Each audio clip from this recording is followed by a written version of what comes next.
Sebelum kita melangkah lebih jauh tentang wawasan kebangsaan, di sini saya akan menjelaskan pengertian dari wawasan kebangsaan. Wawasan kebangsaan itu apa sih?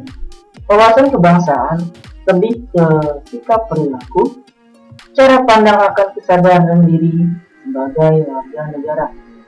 Ini saya tekankan, cara pandang, kesadaran diri sebagai warga negara. Sejarah pergerakan kebangsaan Indonesia diawali dengan organisasi Budi Utomo yang didirikan oleh para mahasiswa kedokteran Jawa yang berkumpul di Stovia.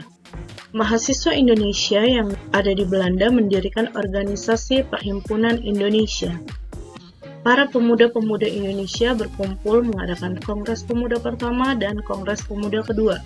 Di sana pertama kalinya lagu kebangsaan Indonesia dikumandangkan. Saat Indonesia dijajah oleh Jepang, Jepang memberikan harapan kemerdekaan kepada Indonesia dan mengumpulkan tokoh-tokoh bangsa yang dikumpulkan dalam BPUPKI. Setelah Jepang bertukuk lutut pada sekutu, para founding father atau pendiri bangsa mengubah BPUPKI menjadi PPKI. Setelah proklamasi, PPKI melakukan 2 kali sidang, yaitu penetapan konstitusi pemerintahan dan lain-lain.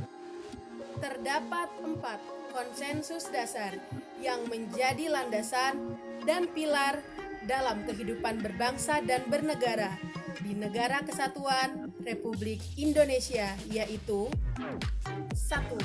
Pancasila sebagai ideologi dan dasar negara Republik Indonesia.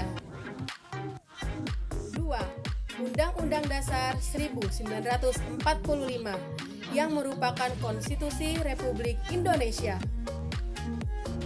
3. Negara Kesatuan Republik Indonesia. 4. Bhinneka Tunggal Ika yang menjadi semboyan bagi bangsa Indonesia, yang artinya berbeda-beda tetapi tetap satu jua. 4 konsensus dasar di Indonesia. Yang pertama ada Pancasila, di mana Pancasila sebagai ideologi bangsa dan berlandaskan dari nilai-nilai luhur bangsa Indonesia. Yang kedua ada Undang-Undang Dasar 1945, di mana Undang-Undang Dasar 1945 ini sebagai hukum tertulis untuk menyelenggarakan pemerintahan di Indonesia. Yang ketiga, Bhinneka Tunggal Ika, di mana kita sedari SD sudah mengetahui artinya, yaitu berbeda-beda tetapi satu juga, yang dapat diartikan keberagaman agama, suku, budaya, adat istiadat, serta bahasa daerah. Lalu yang keempat ada NKRI, Negara Kesatuan Republik Indonesia, di mana para pendiri sudah merasa dan memutuskan bahwa negara kesatuan adalah yang paling tepat untuk Indonesia.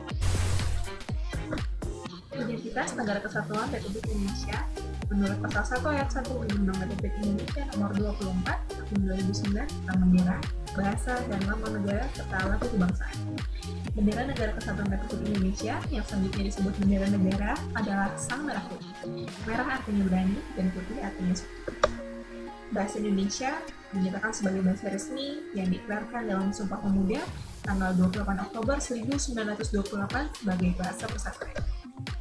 Lambang Negara Kesatuan Republik Indonesia adalah Garuda Pancasila yang berbentuk burung Garuda dengan kepala yang menolak. Negara sebagai ASN. Yang pertama, yaitu di masa pandemi seperti ini menjadi pelopor penerapan prokes kepada masyarakat menjadi salah satu bentuk pengabdian pada negara. Yang kedua, mengikuti apel, baik itu apel rutin maupun apel pada hari besar kenegaraan dan disiplin saat bertugas. Juga mentaati peraturan yang berlaku adalah upaya sebagai ASN untuk menjalankan tugas dengan profesional.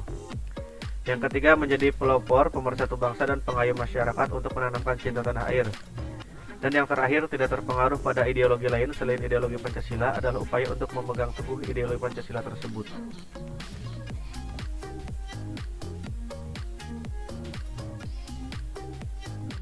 Implementasi bela negara sebagai ASN. Yang pertama adalah memberi kabar ketika berhalangan hadir dan atau berdiskusi dengan atasan dan rekan kerja dalam membuat keputusan. Yang penting adalah poin dari menghargai komunikasi, konsultasi, dan kerjasama. Yang kedua adalah menghargai perbedaan pendapat saat berdiskusi dengan rekan kerja adalah poin dari menciptakan lingkungan kerja yang non-diskriminatif. Yang ketiga adalah membantu mengatur, mengurai dan mengarahkan warga dalam melakukan vaksinasi massal adalah poin dari memberikan akan menerapkan nilai dasar bela negara. Yang pertama adalah cinta tanah air. Cinta tanah air itu yang dimana jiwa dan raga kita itu harus senantiasa untuk bangsa dan negara. Yang kedua adalah sadar berbangsa dan bernegara, bahwa kita itu sebagai rakyat Indonesia itu harus berpartisipasi aktif dalam menjaga kedaulatan bangsa dan negara. Yang ketiga, setia pada Pancasila sebagai ideologi bangsa. Saya akan menerangkan poin keempat dan kelima pada poin nilai dasar bela negara. Rela berkorban untuk bangsa dan negara. Indikatornya ada 5, seperti yang tampil di layar. Pada intinya adalah kita harus mampu dan siap serta rela untuk mengorbankan segenap waktu, pikiran, dan tenaga untuk kemajuan bangsa Indonesia. Juga dituntut partisipasi aktif untuk kegiatan kebangsaan dan kebernegaraan. Lalu poin yang kedua adalah kemampuan awal bela negara. Pada poin ini terdapat 5 indikator pula tentang bagaimana seorang warga negara dituntut harus menjaga dan mempunyai potensi untuk mampu membela negaranya pada saat-saat dibutuhkan. Seperti itu, terima kasih.